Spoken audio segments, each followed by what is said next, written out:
Hi everyone. Today we have a really fascinating story about a lazy boy who was actually pretty smart.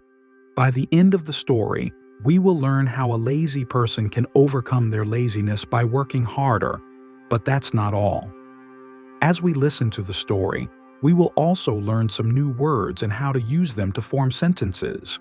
This will make practicing English enjoyable and simple, so stay tuned until the very end. Once upon a time in a small village there lived a young boy named Ryan. He lived with his parents in a small house on the edge of the town. Ryan was very lazy. Every day he helped his father in the fields, but his job was only to chase away the birds that came to eat their rice crops. Most people use sticks or slingshots to chase the birds, but Ryan didn't want to move too much, so he built wooden poles in different parts of the field and connected them with ropes. This way, he could scare the birds without standing up. He could lie down and relax. His father was a bit worried about his laziness and thought, "If I get sick, how will Ryan take care of everything?" But since Ryan always finished his work, his father never got angry. One summer during a dry season, his father got very sick and Ryan had to take care of the whole field by himself. He tried, but he wasn't used to hard work. After a few weeks, the crops started to die because they didn't get enough water and Ryan couldn't save them alone. That night, Ryan sat outside under the stars, feeling useless and disappointed. He thought, "Why didn't I ever try harder now my family's hope is gone?" Ryan heard conversation in the hamlet the following morning and went to investigate. A soldier was promoting a major contest at the king's palace where the winner would get a chest of gold. Ryan thought, "This could save my family." Without thinking much, Ryan said he would join the competition. The villagers laughed. They thought, how can someone as lazy as Ryan win against strong people from all over the kingdom? But Ryan didn't care. He had 3 days to reach the palace, so he left early. His parents didn't think Ryan would win, but they hoped this would make him work harder and change his lazy ways. After 3 days, the competition started. All the participants were gathered near a big lake. Many of them were strong and fit, which made Ryan nervous. How can I beat these people? He thought. Then the rules were announced. They had to cross the lake, and the first 3 people to finish would go to the next round. The countdown started. 3, 2, 1, go. Everyone jumped into the lake and started swimming, but Ryan stayed behind.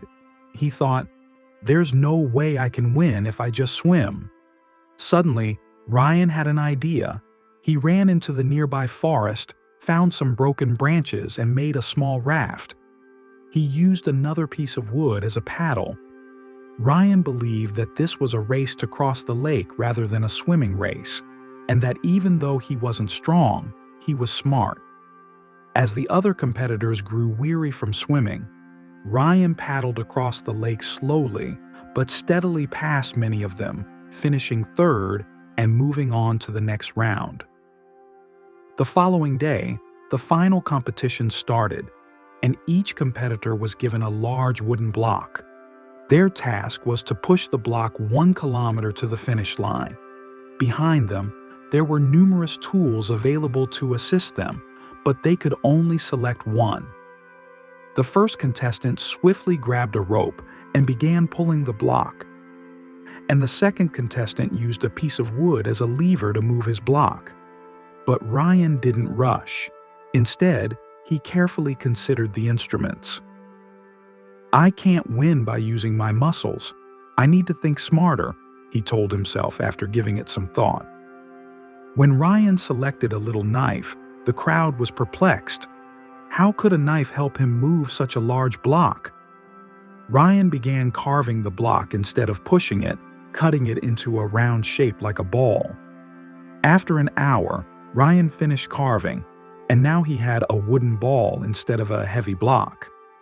Ryan pushed the ball with ease while the other contestants rolled it down the road, catching up to the others with all of his strength and determination. Nobody had anticipated the tremendous cheers from the crowd when Ryan crossed the finish line first. If you're ever feeling lazy, find a compelling reason to work hard whether it's for your family, your dreams, or proving others wrong. This story also taught us new words and sentences. The lazy boy to win demonstrates that even intelligent people can be lazy.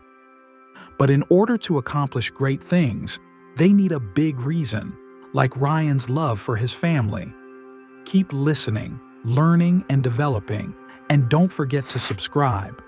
Thank you for watching, and I'll see you in the next story.